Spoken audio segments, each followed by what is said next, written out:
the message again is two messages. One is you don't have to be a farmer or in farming to go into this.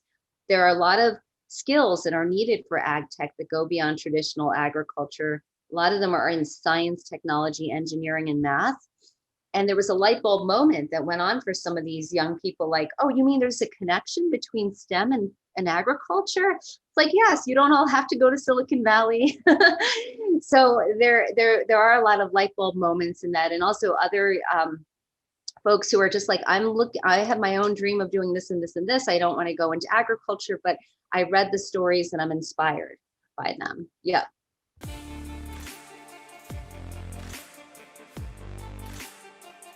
Hello and welcome to Say Hi to the Future, a podcast aimed at highlighting the human side of human ingenuity, clever, inventive, and original thinking. My name is Ken Tenser, curator of Say Hi to the Future and CEO of SpyderWorks, a leading business consultancy for mid-market organizations and entrepreneurs globally. With me today is Amy Wu, an award-winning writer for the women's ag and agtech movement. She is an entrepreneur and storyteller, bridging the action in the field with the digital advances in the office and laboratory. Amy is also the founder and creator of From Farms to Incubators, a multimedia platform that uses documentary, video, photography, and the written word to tell the stories of women leaders and innovators in ag tech. Like this video if you enjoy our show and subscribe to our channel. Leave us a comment with who we should interview next. Thank you for tuning in, and I hope you enjoy the show. Amy, welcome to Say Hi to the Future. Thanks for having me, Ken. Well, it's a pleasure to have you here. And, I know we're here to speak, about From Farms to Incubators, but before we get there, there's something in your bio I was reading about, and it really intrigued me. And Amy, I'm not a couch potato by any means, but apparently you've completed a 28.6 mile Manhattan Island Marathon swim. How does that even happen? Well, I ask myself that sometimes, how does that happen? But I've always been a passionate fitness swimmer, and I got into open water swimming a bit by serendipity, just friends who invited me and said, hey, do you want to try out swimming in the Hudson? Started out with 1 mile and built my way up. And a little bit more than a decade ago, I and a small group of people finished this around the Manhattan relay swim in about 9.5 hours. I do get a lot of questions about what motivates me to do this or what the Hudson is like. And I would say that I love the thrill and the adventure of swimming in the open water. No single swim is the same, and you get to see a city from a different vantage point, which is beautiful, New York. And also the Hudson is actually really beautiful. And it had a little bit of, from my memory, a bit of a nutty taste, the water. But other than that, I think it was really a lovely, lovely swim. And maybe someday I'll do it again. There you go. Well, you read my mind too. I mean, I don't even know how many times I've been to New York, but I never imagined being in the Hudson for more than about 10 seconds at a time. So now I know what it tastes like. So thank you for that. And, I love this story because, as you said, it comes from a place of passion, and really that's what the show is about: passion and curiosity. And you've created something pretty remarkable in From Farms to Incubators. So can you tell us a little bit about it? And we'll chat about that journey for a while now. Yeah, so that journey is happened out of serendipity, and I'll explain a little bit out of that. I am a professional journalist by training. I've always had a passion for writing ever since I started writing the letter to the editor when I was in 8th grade. I was motivated by a class assignment to write about a topic of your passion, and it was Earth Day in 8th grade, and I wrote about it, and it got published in the local newspaper. And at a young age, I discovered that, wow, my voice and my opinion really can get out there, in this medium of quote unquote, now I call it storytelling, but I also realized that, geez, I thought I could be a letters to the editor writer for a living for a long time. Okay. And then I just got, I was told by teachers, no, but you could be a journalist. So I have this passion and curiosity for telling other people's stories. And increasingly, the second layer of that is telling stories that are untold an undertold, I like to say, that it happened over the course of my career. So from farms to incubators started when I was in 2016. I received a phone call from an editor who said, do you want to go to the Salinas Valley in California to write about local government and agriculture? And I am from the East Coast and I've lived in California before, but I had never been to the Salinas Valley, except that I knew it was Steinbeck country. And when I arrived there, every corner I turned on the road, I would almost drive into a lettuce field. It was thousands upon thousands of acres of leafy greens. And I would see silhouettes of field workers working in them. And being an avid consumer and somebody who almost goes to the grocery store market daily because I just love it, I was like, oh, wow, the connection of how the food is grown, who's growing it, to how it ends up in my plate rang a bell. At the same time, in 2016, the second layer was that the local government there started to talk about growing the ag tech sector. And Ken, I was almost like, what is ag tech sector? It sounded like something from Star Wars, you know? So yeah. I soon learned that it's an extension of traditional agriculture. It is any innovation that helps farmers grow smarter, more efficiently, help them save money, help them tackle a lot of the threats under climate change, water shortage, land shortage, soil depletion. And they wanted to grow the sector because young people were moving out of the city because they could not find jobs. Every job was basically like field work, and their parents were like, get out of here and go get like a real job. That was the second layer. The third layer is that I noticed there were not a lot of women, and especially women who look like me, at the decision-making table, especially when it came to ag-related meetings and conferences. The fourth part of serendipity was that at the end of 2016, a good friend of mine who was a journalist said, I see that there's a call out for stories about minority women business owners by the International Center for Journalists. I think this is up your alley. You should put your hat in the ring. So I did. I said, let me do a short documentary and a series of stories about minority women entrepreneurs in ag tech. And then I got a call saying, congratulations, we look forward to seeing your stories in your documentary in a couple of months. And I was like, wow, this is exciting, except for I didn't have any women. That's so that's I had an intuition that there must be a woman founder in this growing space called ag tech. So thus started the search for 3 or 4 women in that space in the next few months. I would go to conferences in Silicon Valley with the videographer that I hired. I would walk up to any woman, and the videographer and I would walk up to any woman and just say, hi, my name is Amy Wu.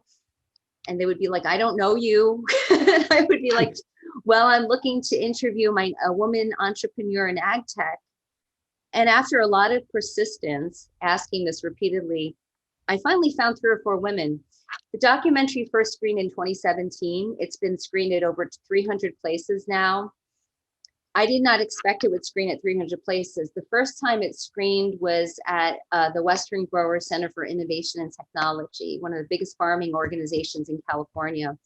And there was a silence. The growers, the policymakers, everybody was quiet after this. And I thought it must be a terrible documentary. And I was almost thinking, what should I say? But then hands started to go up and people started to say, I didn't know that there was this next generation of women creating innovations for farmers. And I had invited all of the women in the documentary to come with me, and they were sitting up there and they looked at each other and they said, I didn't know that she existed and she existed. Can you connect us? So I said, geez, the film is a vehicle for discussion, an important discussion about what is the role of women in agriculture? Why aren't their contributions and voices further being heard? What are their contributions in this fast growing space of ag tech? And especially, why is ag tech important? Especially as farmers struggle to feed what will be 10 billion of us by 2050.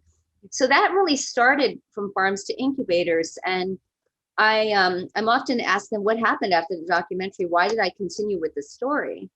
Usually a journalist just kind of goes from one story to the next. I mean, mission accomplished. But I got more and more phone calls and emails from people who were like, you really need to talk to this woman. She's got an amazing story. She launched an Agtech company. And it wasn't just in California, it was in the Midwest, it was in New York, it was in Brazil, it was in China, it was in Africa, it was like all over. Right. And in 2018, I said, there are so many inspiring stories that I want to document them and collect them in some way. And why do I say document? It's because I'm a history major as well. And I strongly believe that if their voices were not told, nobody would tell their stories. And I secondly believe that why is it important to tell the story of women innovators in ag tech? It's because I'm hoping to inspire a new generation of young people and youth and women, especially, to consider that there are a lot of opportunities in agriculture, not just tractors and overalls. It's not just tractors and overalls. Right. Everything from Right. field to the lab to investment to innovation. Yeah. So just briefly to fast forward, what is From Farms to Incubators now today? It is a hub and a community that provides resources and storytelling to bring women who are either in ag tech together or those who are interested in entering the field to connect, or investors and farmers and policymakers and educators who want to connect with women in this Right. area. Well, thank you for that, Amy. That's an incredible overview. And there's so many things to talk about there. And I want to go back almost to the beginning where you started about your first letter to the editor in grade 8. I have 3 kids, and we'll see if they listen to the podcast. All in their 20s, 2 girls and a boy happily is a middle child. And my oldest is in choreography and dance and is very an outspoken advocate for, say, women's rights in dance and women's treatment in dance. And my youngest is actually working through a master's and wants to go for a PhD around human rights, and was at the in The Hague at the criminal court for one of her semesters. And I think that one of your messages, I think, well, to all people, but I think in particularly, I guess to women, as you're telling it, is you have a voice, you have a very strong voice. Everybody has a voice and everybody has something important to say. And there's an opportunity to say that and have it communicated and heard today. And I, how did you, like, from grade 8 till now, you must have found a lot of challenges, but then also a lot of really great moments of, yeah, I really do have a voice and I really can empower people. Yeah, I think, Ken, you're very astute, because that is the real message of From Farms to Incubators. Agtech is a platform actually for that. It's a vehicle, and I strongly have a passion for agriculture, and I also have become a backyard gardener and am very interested in growing myself.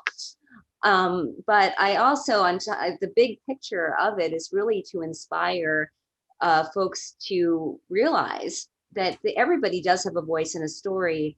And if you have a passion and a dream, you can go past what we call the glass ceiling or the grass ceiling in agriculture. Right. And you can climb Everest.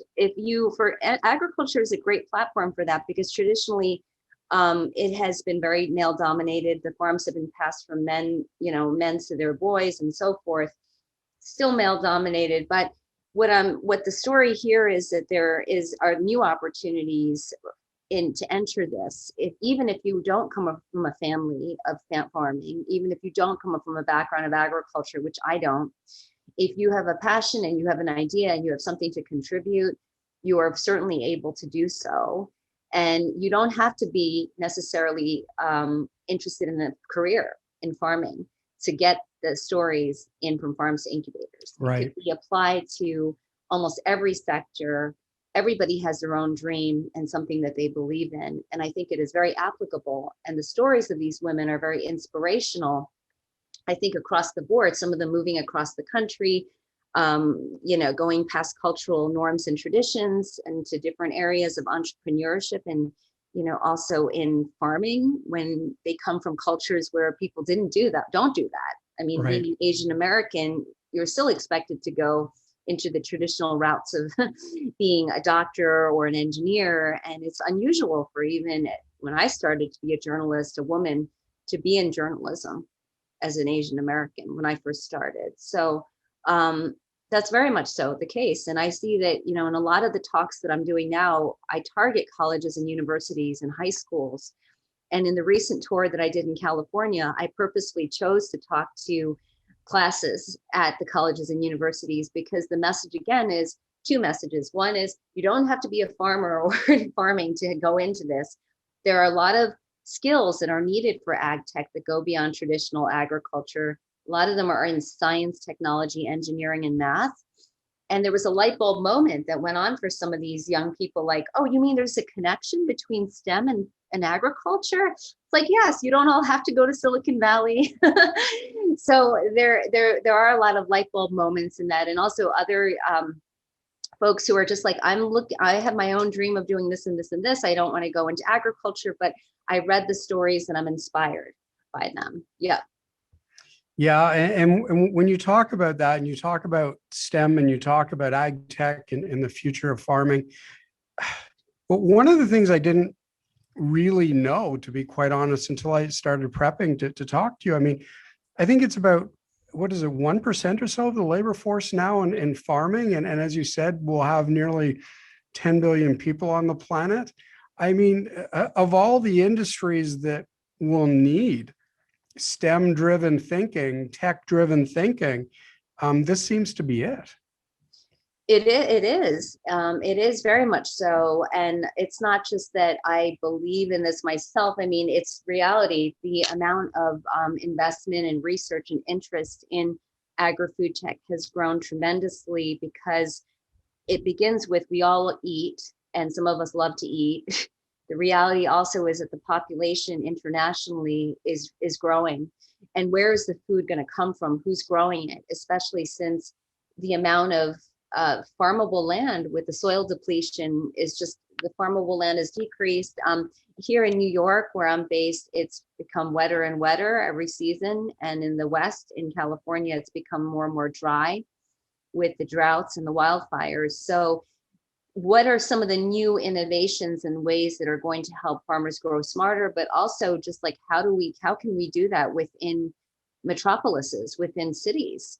I mean, Right. it also extends to aquaponics and vertical farming, which has been going on for years as well. And it's not just what's being grown, it's the whole process. It's literally developing seeds maybe that are more farmer friendly. Like, not, when I say farmer friendly, it's not a seed that smiles at the farmer, but rather a seed that might be more disease resistant, need less water, all the way to tracking the food on the shelf. I get really excited when I talk about blockchain, because I used to think blockchain was just a cryptocurrency, until you realize that a lot of the big retailers like Costco and Walmart and so forth have been using blockchain to track the food, all of the food they have from the field to the shelf, when it comes to the safety. So if you've got a bag of lettuce that's gotten a lot of people sick, you can track it down to the field and to the row. Right. Yeah, I mean, those are great insights, and I love hearing about the future of it. And I love the notion of the application of blockchain. And I also, though, what really, I don't know if the phrase moves me or touches me, is that we're applying technology to something important for everybody: food safety, our health and wellness. The other thing is, we're applying this technology to something that it's truly an emotional product. I mean, even when you described at the beginning, going to a field, I mean, and seeing whether it's corn or grain or whatever it is that's being farmed, or somebody going into their backyard to a little patch of tomatoes, there's such an emotional attachment to food and to what it means to us, that I think there's just an incredible extra layer in this story, if you will. Yeah, there is that personal connection to food. I mean, we all have our favorite foods.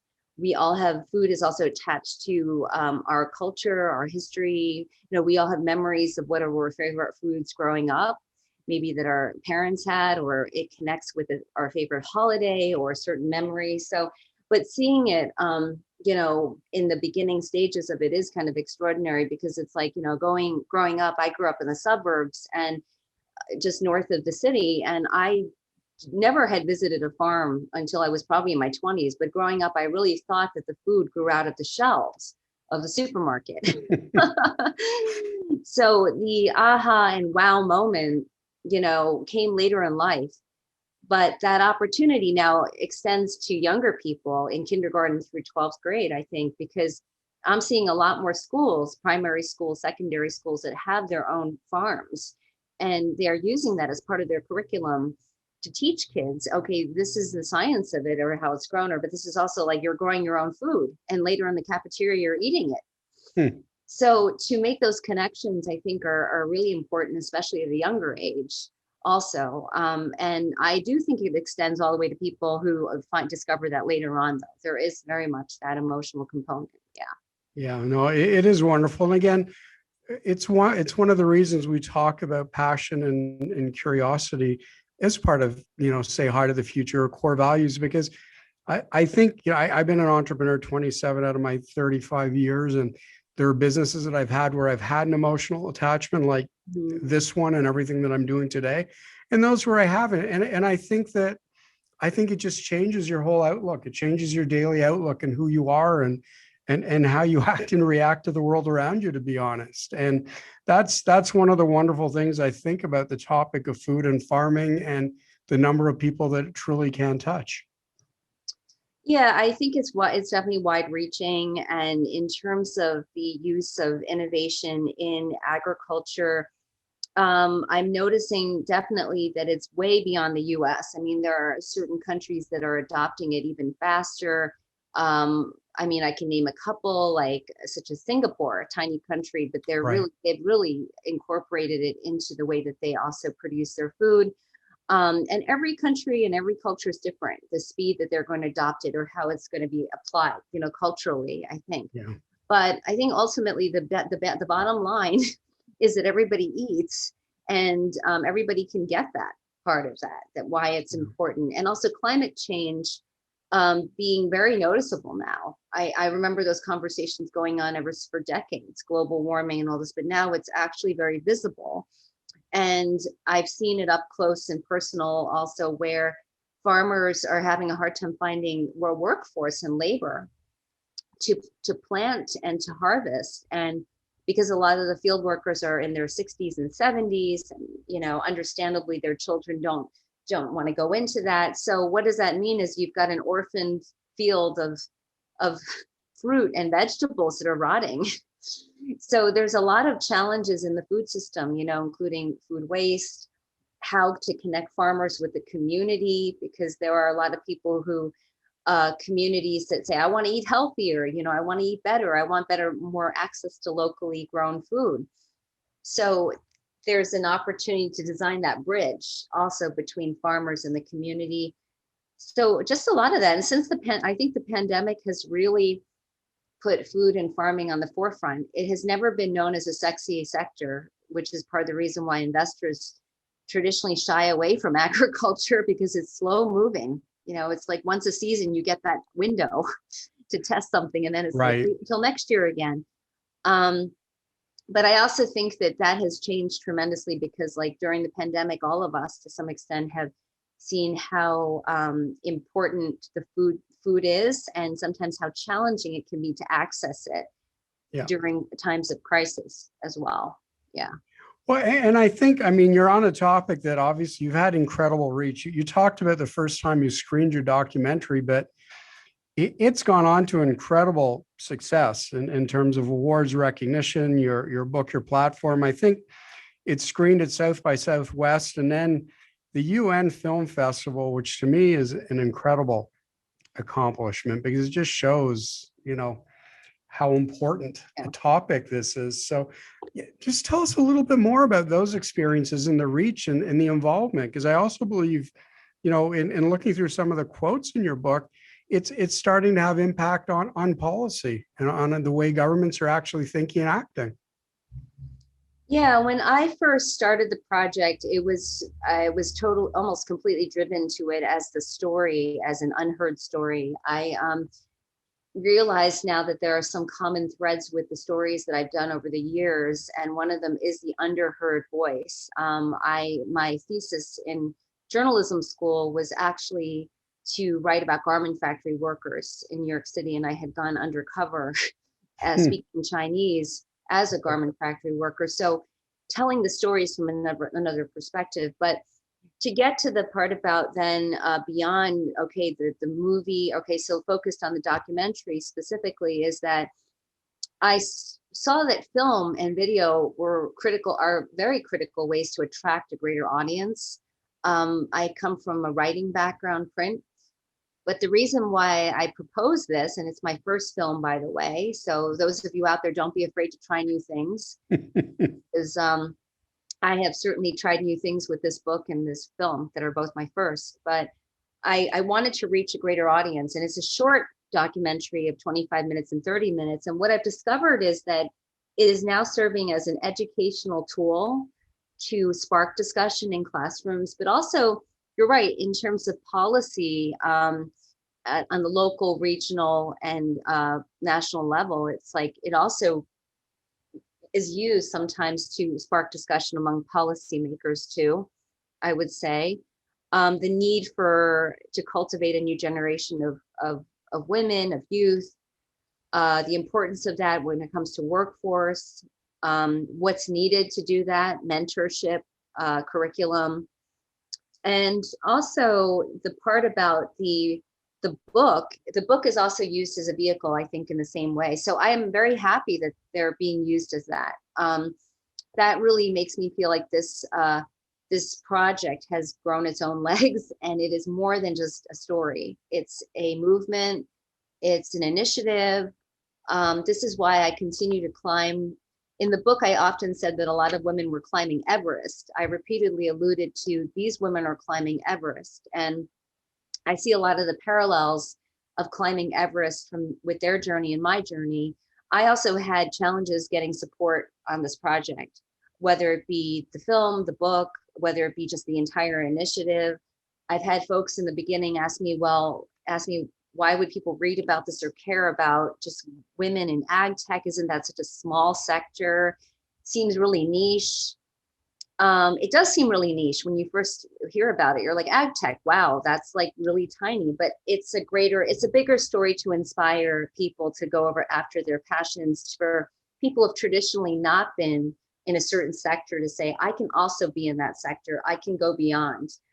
And in agriculture, to go beyond the grass ceiling, as I've said repeatedly too. So I think that it's a bigger story. It's definitely not just about ag tech and about women, certainly. Yeah. How do we open the door? I mean, as I said, two of my children are female and they're in their 20s. And how do we continue to open the door? How do we break that ceiling for the next generation? Because I unfortunately, I think in a lot of ways it still exists in so many industries, and it unfortunately exists. So what would you say to people, to society, like that?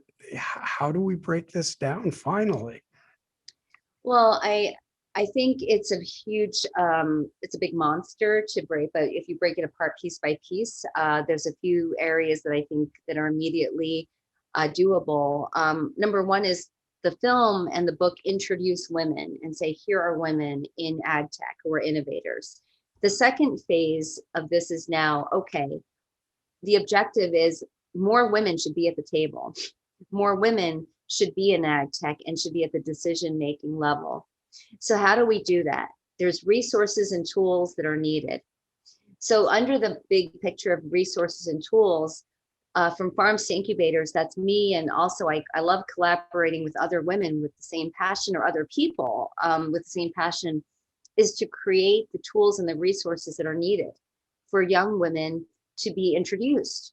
If I'm a young woman in college, even younger, and I say, oh, wow, I watched this movie, I'm really interested in maybe exploring careers in this. What do I do? So a couple of things is I would give a few pieces of advice, and then I'm going to turn to resources. I would say, don't be afraid of asking questions. Ask questions. There is no dumb question. Teachers, and within that, hopefully some mentors, just go up to them and say, I am interested in this topic. Use me as a resource, because a lot of the women that I've connected with or in the book have all told me, I'm really hungry to give back to the next generation. I want to be a mentor. I want to be a speaker. How do I do that? So I see myself a bit as a plug, meaning I'm connecting folks who are interested in it with those who want to be speakers and mentors. I would say also that here in the US, we do have 4-H clubs and farming clubs. The good news, Ken, is that it's no longer just tractors and overalls. They are extending the curriculum and the events to STEM, to innovation, to entrepreneurship. So if you're a young person these days interested in Agtech, the good news is that it's really advancing. It's moved beyond just the traditional curriculum.